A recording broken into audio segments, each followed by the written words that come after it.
Hello, everyone. Welcome to the Packer Universe podcast, aka the Pup List. I am joined by my co-host Ren. We're here with the first take with Tay and Ren.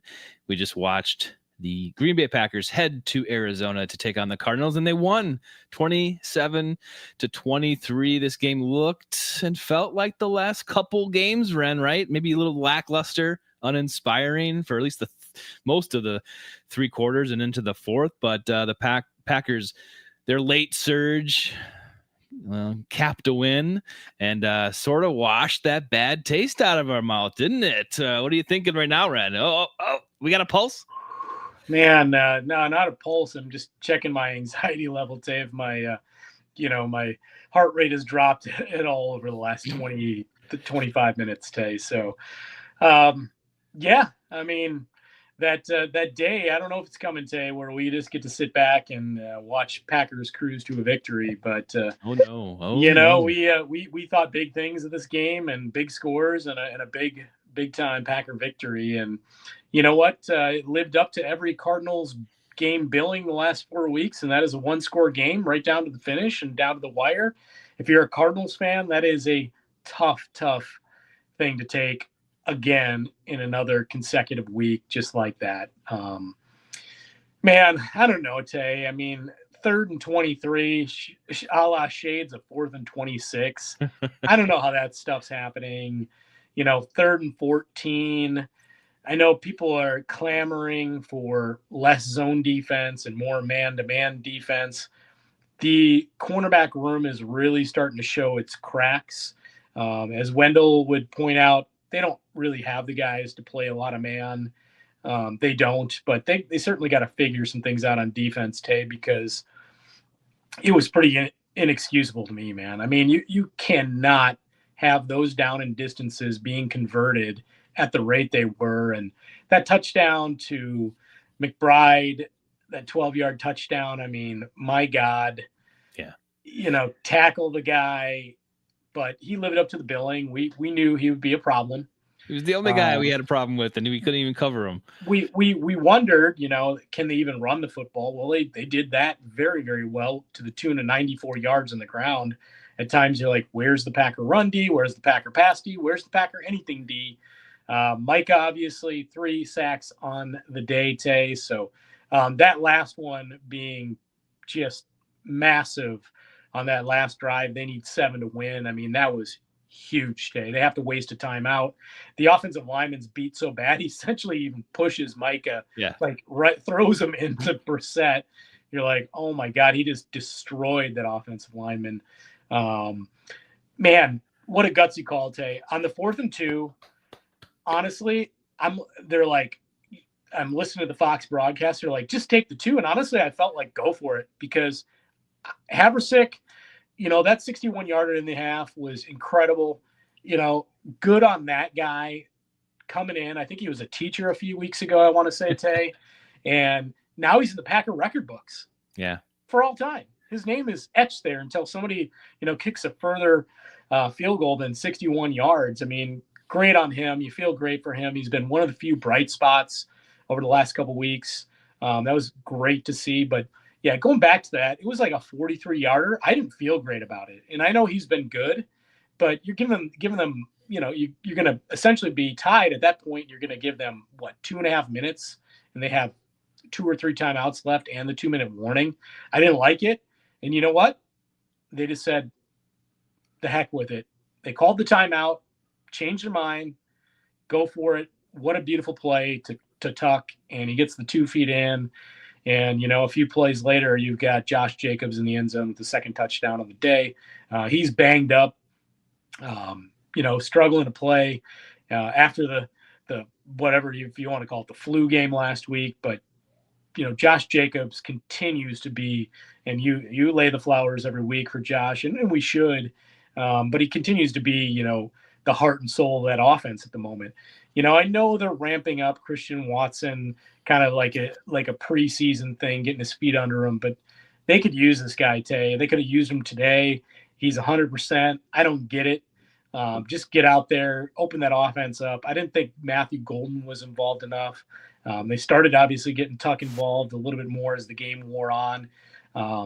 But the play calling at times, Tay, especially in that first half into the third quarter, was not real great. I didn't agree with the first turnover of the game that was not called a turnover. I thought it should have been. Yeah. I thought he took a step. I thought he possessed. That's crap. They finally do get a turnover. Rashawn Gary, strip sack. Yep, strip sack, and I think Evan Williams, who he's kind of, in my opinion, regressed over the first part of the season. Tay, I've not seen great play from Evan Williams as we saw as a rookie last year. Kind of disappointed in his play at the safety position. But huge. He gets that recovery there, and hey, look what turnovers do, Tay. Short field, they score a touchdown on that one. That's what you need. You need to start seeing these things come. Again, they probably should have had 2. But yeah, what a gutsy call by Matt. They lived up to it. He finally went outside of his comfort zone. We know he doesn't like to do that. He did it, and ultimately, yeah, that's what won him the ball game, Tay. That right there, and thankfully that extra point was like, ooh. That's just a little close. It was a little too close for my comfort, Tay. It was up there above the uprights, and they clearly said, it went in, and it did. But almost overtime then if he misses that. Yeah, because they're obviously in field goal position, and they just have enough at the end with defense, like we mentioned, with that Micah sack. But an ugly one. This ref crew, Tay, is they are heralded as the most flag throwing crew in the NFL, and they lived up to the billing. Yeah, true to form. If there was a flag to throw, they were going to throw it. And man, oh man, what a game. But hey, that's the one thing in the NFL, Tay, you never apologize for a dub. They're 4-1-1. And, you just hope going into next Sunday night against Aaron Rodgers, they can play a heck of a lot better on the road than they did today in Arizona. Yeah, absolutely. I mean, a dub is a dub. We needed this one bad if we're going to be getting better as a football team to go into places like Pittsburgh and try to pull off a win. Although the Bengals had their way with the Pittsburgh Steelers the other night, last Thursday. That was a fun one, man. That was. But watching Joe Flacco, I guess, coming off the Packers loss, like continue to have success on that team. It's like, oh, well, good for them, And Jacoby Brissett on the Cardinals too. He played well. I mean, for most of this game, Ren, the Cardinals could do what they want. They drove down. They got all the down and distances whenever they wanted to. McBride was open. It was frustrating. And maybe it was that strip sack by Rashawn Gary that kind of turned things around with their mentality, their mindset to say, no, we can do this. We got to do this. But they kind of reverted after that too. And the offense was like, yeah, they were good, but they're not great. The 3 playmakers, Kraft, Dobbs, and Golden, I guess you can put that into the pass catchers. Those are your top. And then I guess that's what's going on now. Those are the 3 guys. And if you could add Watson to that, you might be able to diversify a little more. But right now the offense does look a little limited, and I don't know what's happening with that. Jordan Love gets a little bit on the ground, which is great again. Yeah, we started to see some of that more in the second half. Him doing that, like you've talked about, that it is needed on this team for him to begin some of these big first downs with his legs and just getting up and going. And, he steps up in the pocket and looks pretty good doing so at times. That first one that he ran and got clocked, I was like, yeah, let's go. I was like, hopefully that gets him going, gets him maybe out of his little rut that he was in, and gets him pumped. And then next 2 plays later, he's dodging defenders as he slides, thank God. Yeah. So that was great to see. But maybe it was that ballsy MLF call 4th and 2 when the kicker comes out, and then the broadcast talked about it, like potentially Love was talking in Matt LaFleur's ear to say, no, I got this, let's do this. But he rolled the dice. He had confidence in that offense, and they went back out there. And when that ball flew, Jordan lobs that. I was like, no, it's in the air, 10, 15 yards straight up. And I'm just like, no. And then, Kraft was wide open. That's the safety net he relies on, and this team is now relied on to get the job done. Him and Dobbs, I mean, are there. But Kraft, everyone's saying it. Feed Kraft the ball, right? Feed Jacobs the ball, get Golden involved, and use Dobbs when you need them, and that could be a successful strategy for the Packers. And but Tuck, man, get that man the ball. I mean, you got to make it work. I mean, the Cardinals made it work with McBride, and they were successful that way. I don't know what this defense is. I think you're right. The secondary is sketch. Where's McKinney? Evans, yeah, it was looking lackluster lately. I don't know, but the drive and the determination by Micah Parsons, I think, wears off on everybody to keep going. That dude is a nonstop. He led this team in the fourth quarter to almost, manifest a win here, manifest a stop. And thank God. I mean, he's worth every penny right now, because yes, although the few games, in the past few weeks, he hasn't done much, but he's been double teamed and all that stuff. A lot of pressure. Yeah. But this, he balled out. I mean, MVP, man, totally. So we needed that. Without that, honestly, they probably would have went down and scored. Honestly, that makes other people better, and hopefully you get to see more of that Rashawn Gary stuff, right? Because of the Micah Parsons effect, get to the quarterback. But too many penalties, like you said, it was like 10, maybe it was 11. I don't know. I know it was at least 10. It was a lot. But against that crew, again, you knew going to the game, you heard about it, it was going to be something. And the Packers obviously have been penalized quite a bit throughout the course of the season. So knowing those two things marrying each other, you knew it was going to be a heavily penalized game. And, I think the gutsy call finally, maybe Jordan getting in his ear, like, time to take the training wheels off, because it has seemed like at times over the last 2 years that Matt doesn't necessarily trust him to just take over the offense and let him lead that offense as much as he did with Aaron Rodgers in his seasons with Aaron. They kind of married those two. And I'm not saying Jordan's at the point to kind of run all those things, but finally maybe you said, hey, I have belief in my quarterback. I'm going to let him do it. And he did just that. Hopefully this Packers team takes this win at the end of the game to stop the Cardinals from going down as a jumping off point, a starting point to actually be themselves and be as good as they can be, and what we know they can be.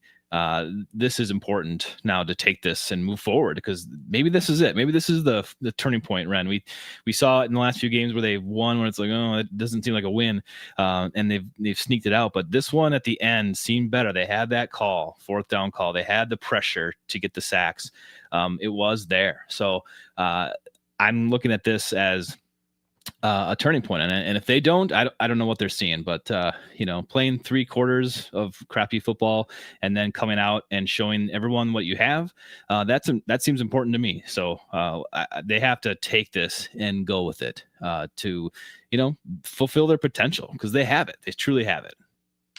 I think they can and do, Tay. You're not wrong, and that is the gutsy play and the gutsy win to come back, not give up, and fight this thing out till the final second, and get a W is a huge thing. And they hopefully, as a team, they build around that.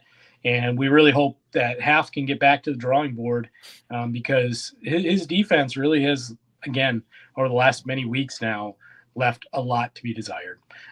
Definitely game balls to Josh Jacobs again, and certainly I think the game ball, as you mentioned, goes to Micah Parsons. Without him there, they probably don't have that win today. So where are you at with this team, Ren? How are you feeling after this win as a whole this season? Like what are you thinking? Like, are you thinking, yeah, they got lucky, or are they finally coming into their own? Are they proving themselves? Like where are you at with the Packers? I don't know that they're coming in their own today until they start winning games they should win, like in the first half. Yeah, in a dominant fashion. Again, just like we talked about on the regular episode last Wednesday, this is definitely a playoff team. We know that they're going to be in the playoffs, but how good are they? And I still think that question is yet to be answered. Yeah. I like I said just a couple of minutes ago, I think they can be great. I think they can be what we thought they were going to be going into the season, and out of the first 2 weeks of the season start.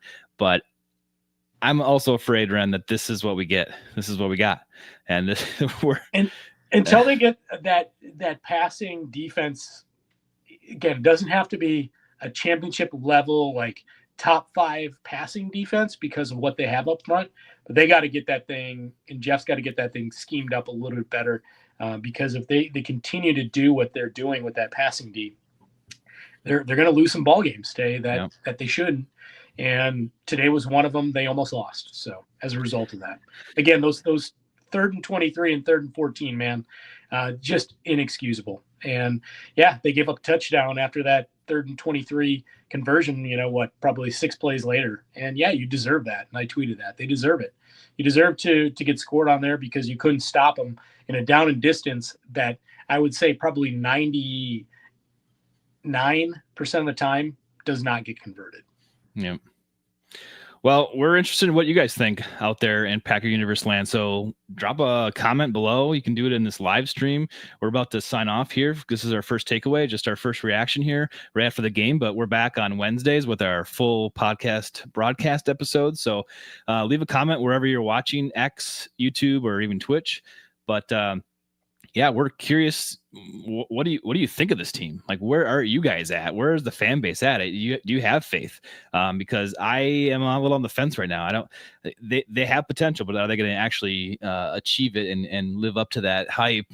Going into, let's say, next week, in Pittsburgh, you got to win that one, man. You got to prove to the man that you made the right choice in letting Rodgers go. So check us out there. We'll be back on Wednesday. Ren, thanks for joining me tonight after the win here, and we'll see you very soon. Yeah, dub's a dub, Tay. You never apologize for him. And until our regular episode when we get to preview the old man Aaron Rodgers, Tay, on the pup list.